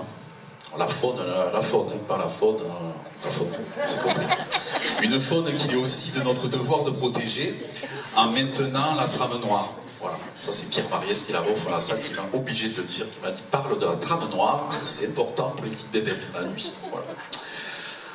Merci. Bruno, je te laisse finir. Merci. Il faut également continuer à requalifier certains espaces tels que les parkings, placettes et à bord de commerce pour éviter les zones délaissées propices au sentiment d'insécurité et favoriser les lieux de vie conviviaux. Nous y adapterons des dispositifs de vidéoprotection en recourant, lorsque c'est nécessaire, à des moyens mobiles. Des pièges photos souvent utilisés par les chasseurs pour des actions ponctuelles sur les lieux sujets à des incivilités récurrentes, tels que des dépôts sauvages en garrigue, mais aussi en ville, des vols répétés, des dégradations ciblées, notamment sur les mobiliers urbains ou dans nos parcs. Tout ça étant des éléments communs à tous. Je précise car certains pensent toujours que l'on peut utiliser les caméras à tout va, comme le disait Florence tout à l'heure, que l'exploitation des images est très encadrée et passe obligatoirement par un dépôt de plainte, sauf dans certains cas, comme celui du flagrant délit. En conclusion, notre engagement en sécurité, c'est quoi? C'est une sécurité au quotidien qui repose d'abord sur la prévention, la présence sur le terrain et le dialogue avec les habitants avant la répression, voilà, quand c'est nécessaire. C'est souvent réclamé donc. Une action cohérente, sécurité routière, tranquillité publique, protection face aux risques majeurs et une lutte contre les incivilités. Une commune qui continue de travailler main dans la main avec notre police municipale, la gendarmerie, qui nous avons d'excellents rapports, les services de secours aussi, mais les associations et les citoyens. L'objectif, c'est de faire de Poussant une ville qui reste sûre, apaisée et accueillante, où chacun trouve sa place et se sent protégé en toute sécurité. Voilà. Y a-t-il des questions? Là. Fabienne, on t'écoute. Alors moi, je voudrais poser une question s'il y a quelque chose de prévu pour la... Comment dire, au niveau des trottinettes et des vélos, qui deviennent des vrais dangers publics et qui le soir circulent habillés en noir. Donc c'est très pratique à voir. Ben, c'est peut-être les chauves-souris de Pierre Mariès. Non, non, c'est pas ça. Bon. Mais bon, nous on a eu 2 fois on a eu très peur suite à un coupage de route par une trottinette, juste au-dessus là, et la petite rue qui descend, qui arrive du pont. Après, je comprends. La difficulté avec les trottinettes, qui ne peut tout le monde, je suis d'accord, hein, c'est qu'il y a un peu un vide juridique et que c'est très difficile en fait de les verbaliser pour Moi je pensais plus à de la prévention sur. C'est vrai que non pas être sur les trottoirs, ça c'est d'accord. Mais malheureusement, ils sont autorisés à rouler sur la route. Alors il y a des règles, hein, limite à 27 km, normalement ils doivent conseillé qu'ils aient des casques, qu'ils aient des trucs. Mais le problème, c'est qu'ils sont soumis au code de la route comme un vélo, en fait. Mais il y a un vide juridique, et que ce soit notre police municipale ou la gendarmerie, c'est difficile de les verbaliser. Donc c'est vrai que ça peut passer par de la prévention, ça peut faire l'objet, par exemple, de réunions, d'informations avec la gendarmerie, avec notre police municipale, pour sensibiliser les jeunes. Après, sensibiliser les jeunes, c'est compliqué. C'est déjà fait, on me souffle derrière, c'est déjà fait au collège. Après, c'est un peu comme toutes les incivilités dans la vie, en règle générale. Il y a ceux qui respectent et ceux qui n'en ont rien à foutre. Sur Montpellier, ils ont interdit les trottinettes dans le centre-ville. Ouais. Après, je pense que c'est un peu un abus du pouvoir de police du maire. Parce que voilà, non, mais bon. Ça vient d'être fait hier, je crois, ou mardi, à 7 ans. Pareil, où les vélos et les trottinettes doivent, ce qu'on appelle, poser le pied par terre pour circuler dans les voies piétonnes. Moi, ce que je demanderais, c'est qu'ils soient visibles, surtout. Ouais, mais là c'est au-dessus de nous, c'est de la loi, en fait, qui doit légiférer et réglementer ça. Donc, Mais sur les vélos, il n'était pas question qu'on soit obligé d'avoir un gilet la nuit. C'est possible. Il me semble, parce que nous, on en croise très souvent la nuit et... Après, le problème, c'est que c'est comme les trottinettes, il y a des choses qui sont préconisées, mais qui ne sont pas verbalisables. Donc, c'est toujours compliqué. Voilà. Très bien, on va passer à la suite. Il y a d'autres questions? Ah oui, il y a une autre question là-bas, pardon, on ne vous voit pas trop avec les spots. Clara, il faut faire des grands signes.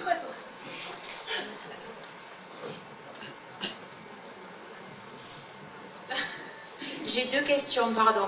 Tout à l'heure, tu as parlé des référents quartiers.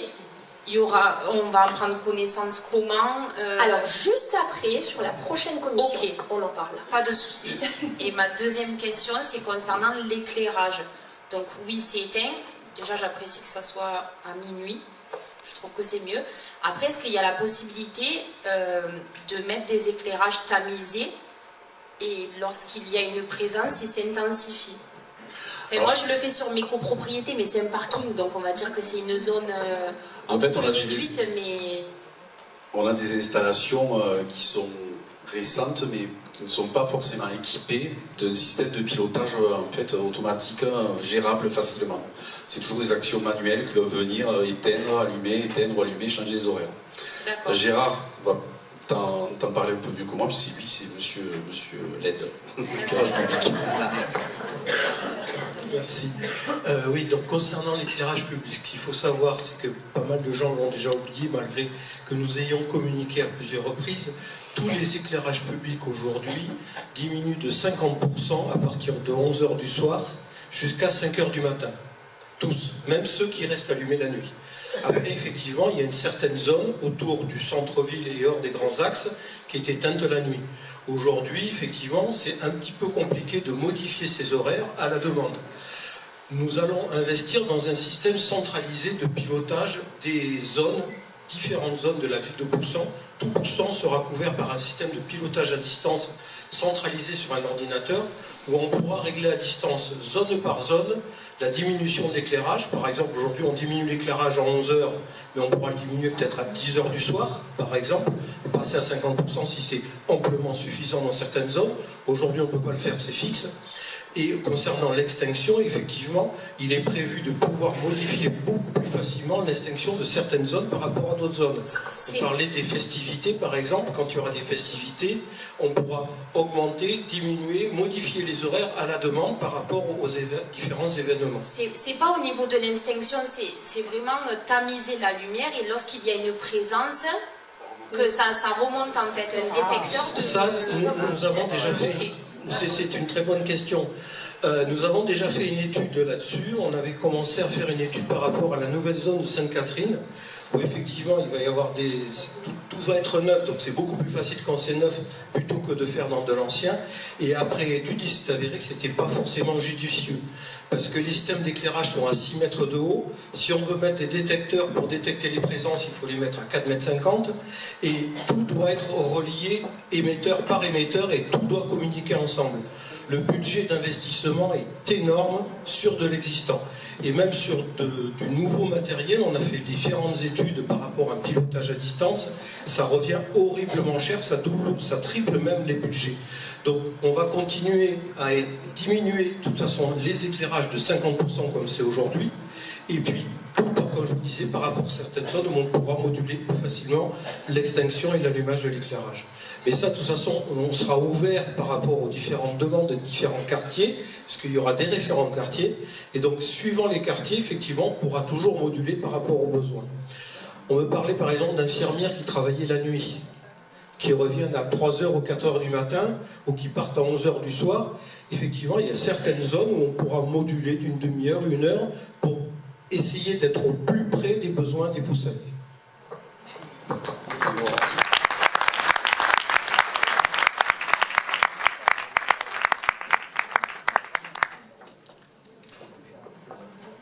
Cultivons le bien vivre ensemble. Depuis le début du mandat, nous avons fait un choix clair. Ouvrir davantage la vie municipale aux habitants. Écouter, associer, permettre à chacun de proposer, de participer et de s'impliquer concrètement.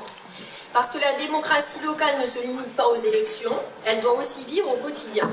C'est dans cet esprit que nous avons lancé plusieurs initiatives, dont la création du comité citoyen. Je profite d'ailleurs de ce moment pour saluer les membres de ce comité qui se sont engagés durant 4 ans, parce que c'était 2022, dans cette instance nouvelle pour faire vivre la démocratie locale à Poussan. Merci à eux. Je sais qu'il y en a qui sont dans la salle.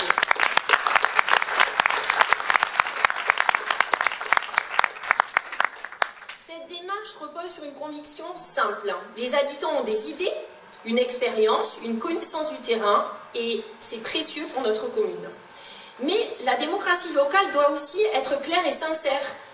Associer les habitants est essentiel, bien sûr, mais tout ne peut pas être décidé collectivement. Certaines décisions sont encadrées par la loi, d'autres par des contraintes techniques ou budgétaires.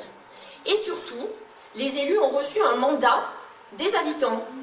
Ce mandat nous donne une responsabilité, celle de prendre des décisions, parfois difficiles, parfois contestées, mais toujours dans l'intérêt général. La démocratie locale, c'est donc à la fois l'écoute, la participation et la responsabilité des élus. Pour le prochain mandat, nous voulons poursuivre et renforcer cette dynamique avec pour objectif quelque chose de très simple, et c'est Julie, Béatrice et Ashkan qui vont vous présenter les actions concrètes, et Lucie, pardon, je veux dire, qui vont vous présenter les actions concrètes que nous souhaitons mettre en place avec vous.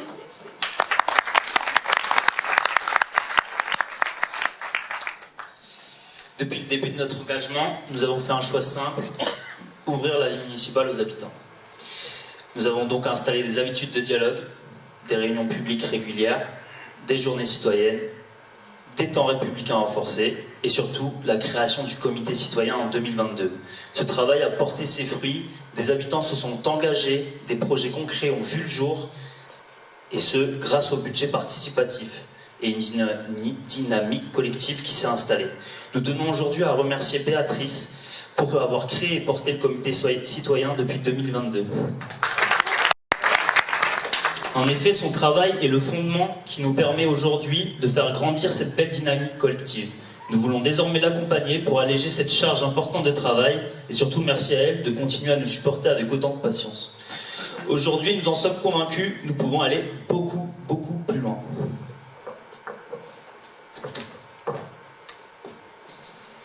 Le prochain mandat doit être celui de la participation citoyenne de nouvelles générations. Pourquoi évoluer ? Parce que beaucoup d'habitants veulent s'impliquer, mais pas de la même manière, pas en même temps, pas tous sur les mêmes sujets. Notre responsabilité est donc claire, simplifier, ouvrir et rendre l'engagement plus possible pour chacun. Le comité citoyen restera au cœur de la participation à Poussan, mais nous proposerons de le faire évoluer pour le rendre plus souple, plus ouvert et plus opérationnel. Le comité citoyen continuera de porter le budget participatif, d'être en lien avec le conseil municipal et de garantir la transparence de ses travaux. Il aura en plus un rôle central. Autour de lui, nous voulons créer une organisation beaucoup plus dynamique.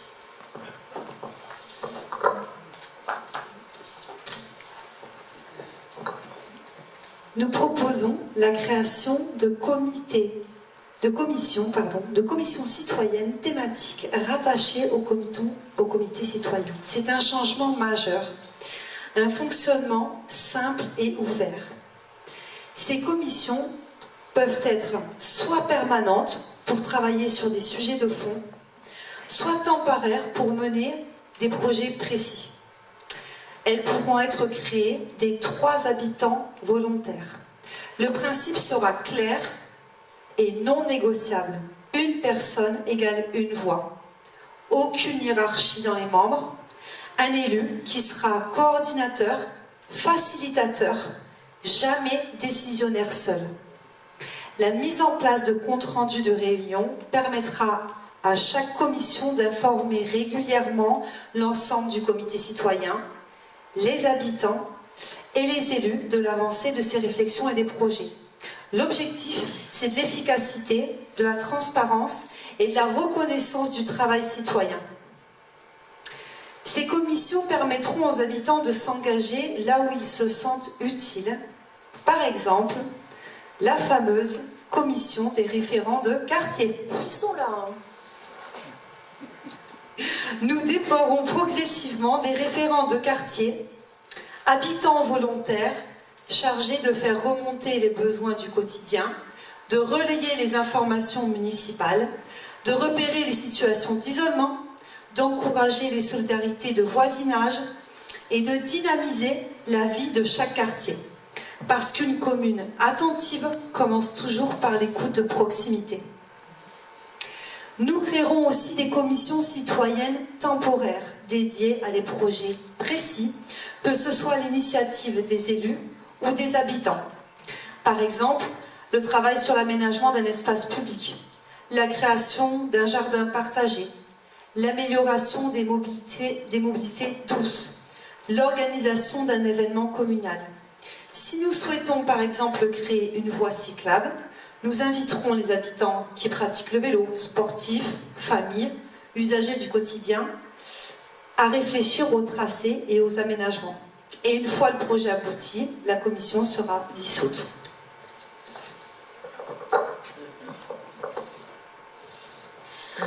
En parallèle de cette nouvelle organisation, nous poursuivons et renforcerons les actions qui ont fait leurs preuves. Nous continuerons donc le budget participatif avec un budget de 20 000 €, les journées citoyennes, moments d'action concrètes et de convivialité.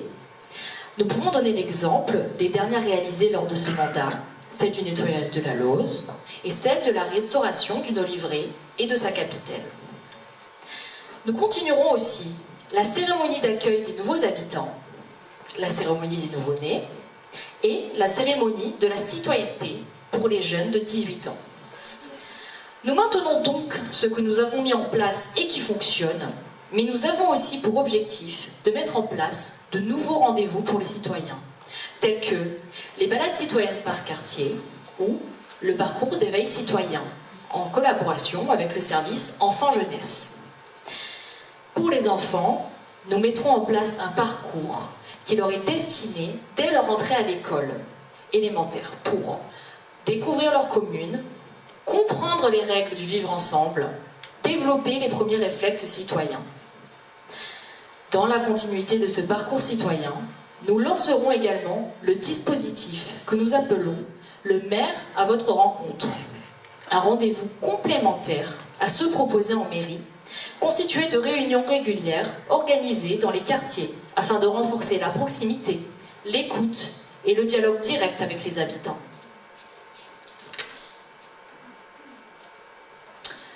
Concernant nos outils de communication, nous avons déjà utilisé certains outils facilitant la participation des citoyens, tels que Communactu, les réseaux sociaux et les rendez-vous à la mairie. Sur la dite application Communactu, chacun peut voter du budget participatif. pour les projets qui seront présentés devant le conseil municipal. Pour consolider l'investissement citoyen, nous créons une carte participative lors du forum de la citoyenneté.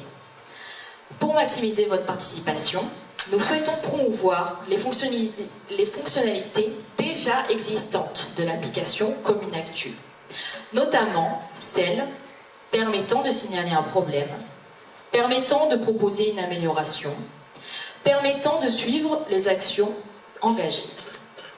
Pour faire bref, l'application Commune Actu, c'est un véritable levier nous permettant de renforcer le dialogue entre les habitants et la commune. En utilisant ces fonctionnalités simples et accessibles, chacun peut contribuer à signaler, proposer et suivre les actions qui améliorent notre cadre de vie. Votre participation compte pour nous. Ensemble, faisons de notre commune un espace toujours plus réactif, collaboratif et agréable à vivre.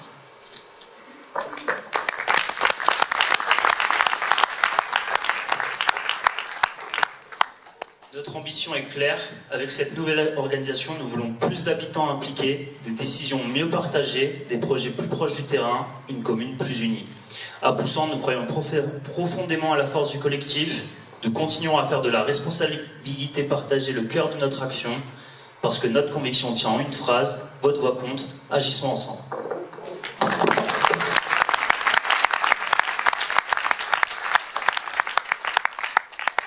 Est-ce que vous avez des questions sur cette thématique? Pas de questions? Si, une question.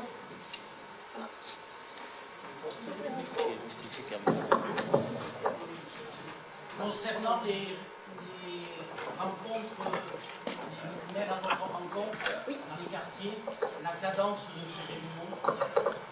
On choisira en fait une période sur l'année et on ira régulièrement, une fois par mois dans chaque quartier, peut-être, on verra ça. On organisera ça aussi avec le comité citoyen et les référents de quartier. On travaillera avec eux la période sur laquelle on pourra y aller. Ça sera peut-être plusieurs fois dans l'année, ça sera peut-être une fois par mois, ça sera peut-être, je sais pas. On verra avec les référents.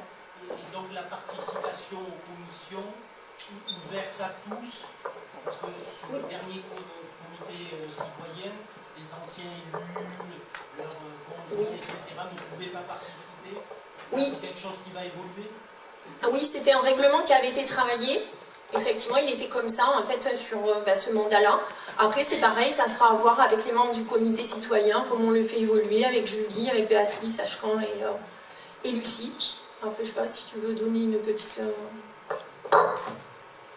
C'est une très bonne réflexion, justement, ça va nous permettre de construire et d'apporter des modifications. Du coup, si vous souhaitez venir participer et nous aider à construire les commissions, ce sera avec grand plaisir.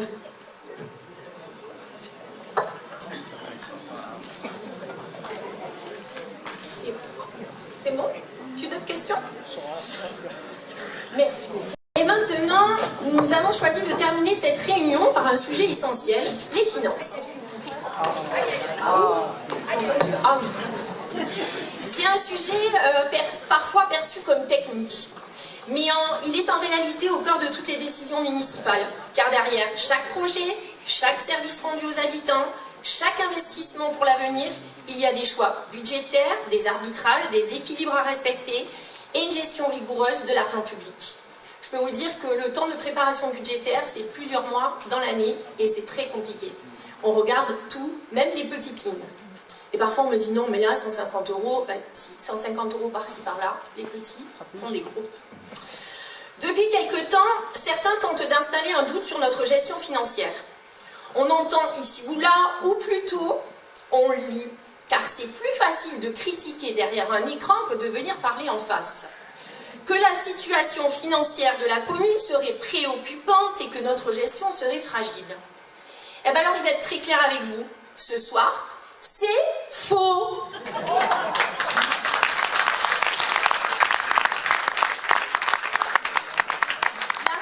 La réalité, elle est simple.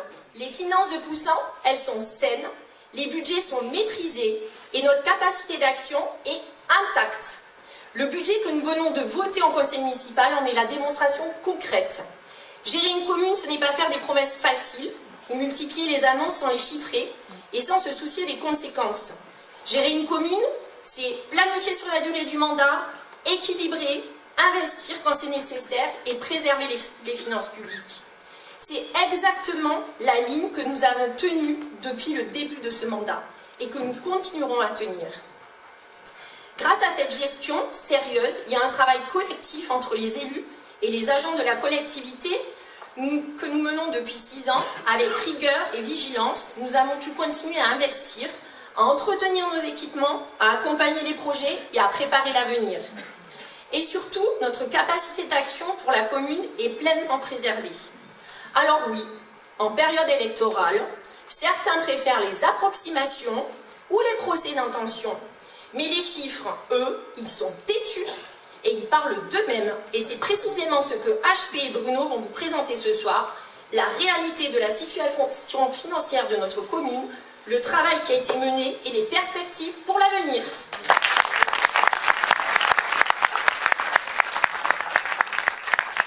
Promis, on va être court, hein, on sait que c'est pas pour longtemps. Le sujet extra fun des finances. Les finances de notre municipalité ne sont pas un sujet technique réservé aux spécialistes. Elles traduisent très concrètement notre capacité à agir aujourd'hui sans compromettre demain. Elles sont l'expression de nos choix collectifs, de nos priorités et de notre sens des responsabilités. Nous avons un devoir clair, garantir la solidité financière de notre commune, contenir notre endettement et préserver notre capacité d'action dans la durée. L'endettement est certes un outil utile pour financer des investissements structurants. Mais l'endettement ne doit jamais devenir un réflexe, encore moins une facilité. Chaque euro emprunté aujourd'hui devra être remboursé demain. Il pèsera sur nos futurs budgets et sur les générations à venir. C'est pourquoi sur un investissement de 20 millions d'euros, comme vous le voyez à l'écran, nous avons fait en sorte, nous nous sommes battus pour avoir un maximum de subventions à hauteur de 3 954 717 euros, c'est du précis. Et nous remercions tous nos partenaires pour ça, l'État, la région, le département, cet Agropole, la Fondation du patrimoine, Héro Énergie, et aussi, on n'oubliera pas, l'agent qui est au service ressources en mairie, qui tous les jours inscrit des nouveaux dossiers, suit les dossiers, fait des relances.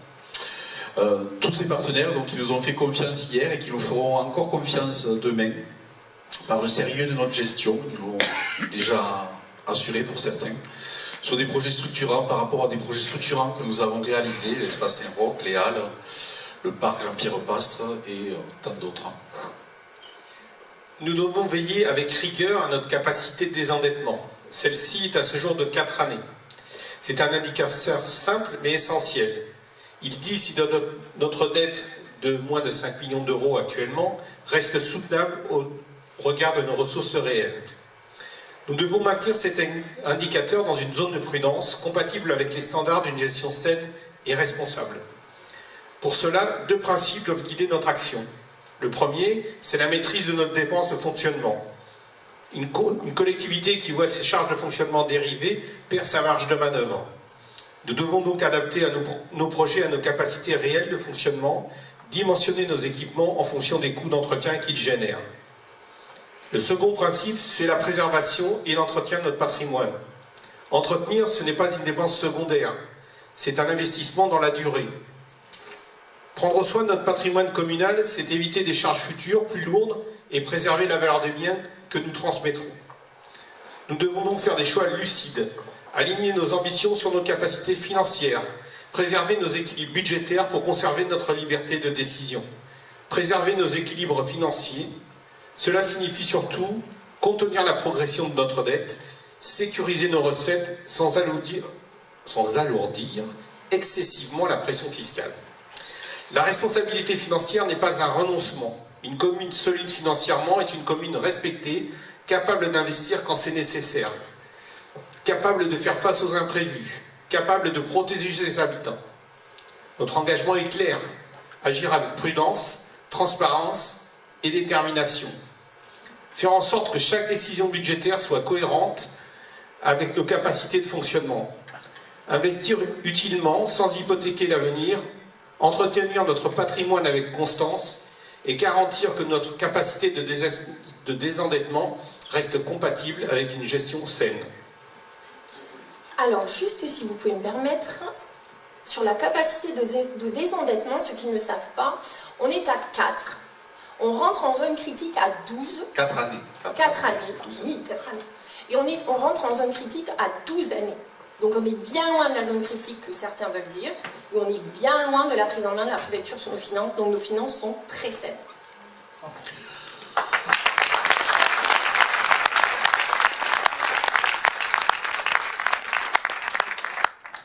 Et comme on a des finances saines, et qu'on s'en sort bien, parce qu'on a bien travaillé, on continue. Et donc on continue avec un plan d'investissement de 20,39 millions d'euros de prévu sur le prochain mandat. Un montant d'investissement calculé pour un programme réfléchi, mesuré, adapté à nos ressources et répondant aux besoins de demain. Un programme tel qu'on vous l'a présenté lors de nos 2 réunions, au travers de nos 3 tracts sur les 7 thématiques principales, et bientôt vous retrouverez sur le livret qui regroupe tout le programme à partir de ce week-end. En clair, un investissement calculé par rapport à nos moyens financiers qui nous permettra de nous maintenir dans des ratios sains, une capacité de désendettement bien en dessous du seuil d'alerte, comme le disait Florence, en dessous de 12 années, largement en dessous de 12 années, et un stock de dette moyen correspondant au standard des communes de notre strate, c'est-à-dire autour de 5 millions, 6 millions. Voilà. Pour cela, nous nous acharnerons, comme nous l'avons fait jusque-là, à aller chercher des subventions chez nos partenaires institutionnels avec qui nous avons créé des liens solides durant ce mandat.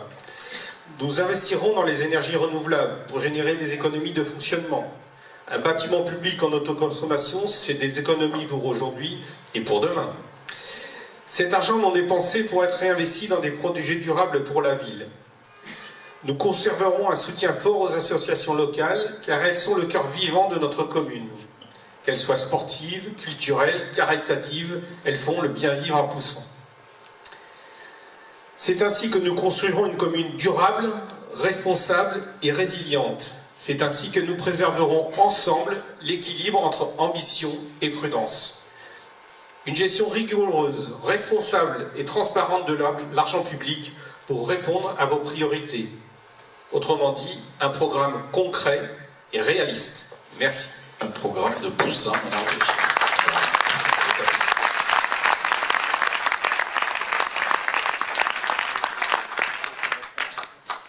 Est-ce que vous avez des questions? Monsieur Clastre, une question. Ah, pardon, non. Si. C'est des gens qui sont garés devant. Il est envisagé sur le prochain mandat une augmentation des impôts pour les Poussanais. Ben Bruno, tu descends, t'as le micro, vas-y, je te laisse répondre. Il n'y a rien d'envisagé, mais vous savez, j'espère que les finances d'une collectivité locale comme la nôtre est dépendante des dotations de l'État. Donc, ce sont des dotations qu'on ne maîtrise pas. Vous savez qu'à l'heure actuelle, le budget de l'État est sérieusement difficile à réaliser, à équilibrer. Donc, rien n'est prévu à ce stade.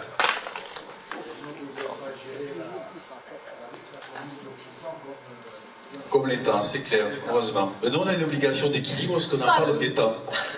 C'est plus simple pour eux. Ouais. Mais nous, effectivement, non, Monsieur Clastre, tout est prévu normalement pour qu'il n'y ait pas d'augmentation d'impôts, tout à fait. Après, là-dessus, nous verrons. On a à nouveau un Covid, à nouveau... On sera à l'affût des informations sur les éléments qui font le budget de la commune. Donc, comme je vous le disais, les dotations, essentiellement les dotations de l'État. Donc, en fonction de ce que décideront les pouvoirs publics, on adaptera notre gestion. Mais à ce stade, encore une fois, rien n'est prévu.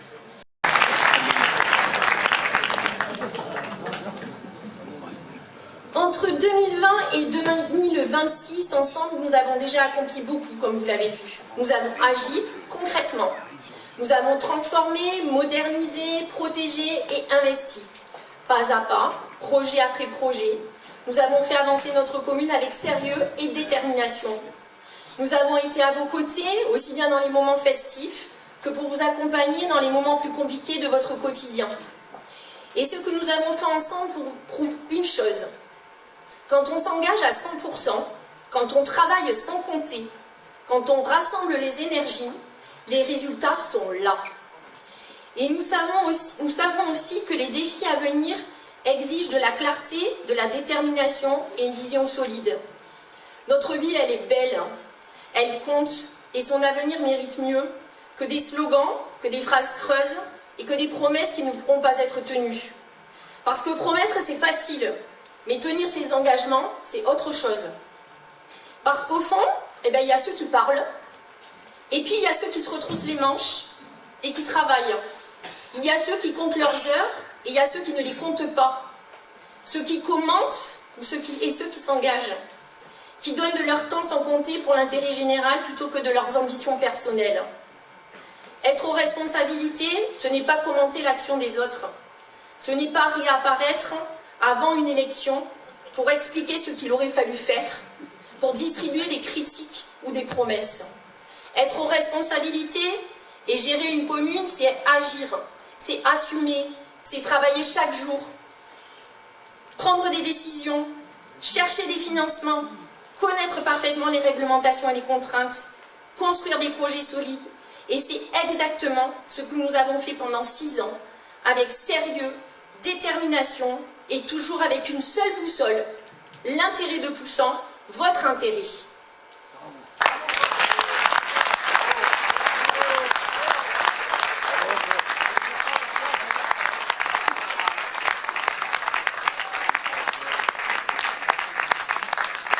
Aujourd'hui, nous vous présentons un projet clair pour les années à venir. Un projet construit avec vous, un projet sérieux, chiffré et réaliste. Chaque proposition que nous faisons est pensée, évaluée et budgétée. D'autres parlent beaucoup, mais où mettront-ils leur projet en place? Où sont les chiffres et quels sont les coûts? On n'a pas les réponses. Chacun sait qu'un projet qui n'est pas chiffré, c'est un projet qui ne verra pas le jour. L'élection municipale du 15 mars ne sera pas seulement le choix de personnes. Ce sera le choix d'une équipe qui travaille, qui connaît les dossiers et qui aime, comme moi, profondément Poussant. Le choix entre l'improvisation et le sérieux, entre les promesses faciles et les projets réalistes, entre ceux qui commentent et ceux qui agissent. Le 15 mars, je vous propose de nous renouveler votre confiance pour continuer à avancer ensemble. Le 15 mars, je vous invite à choisir entre l'expérience et l'action pour écrire la suite. Et le 15 mars, vous aurez à choisir simplement entre les promesses ou les actions. Nous, nos actions, elles sont concrètes et elles sont visibles depuis ce mandat. Et avec vous, nous sommes prêts à les continuer. Alors je vous pose une question et je veux une réponse. Voulez-vous continuer à faire avancer Poussant dans la responsabilité, dans l'action avec une équipe engagée? Oui. Eh bien alors continuons ensemble et le 15 mars, votez pour un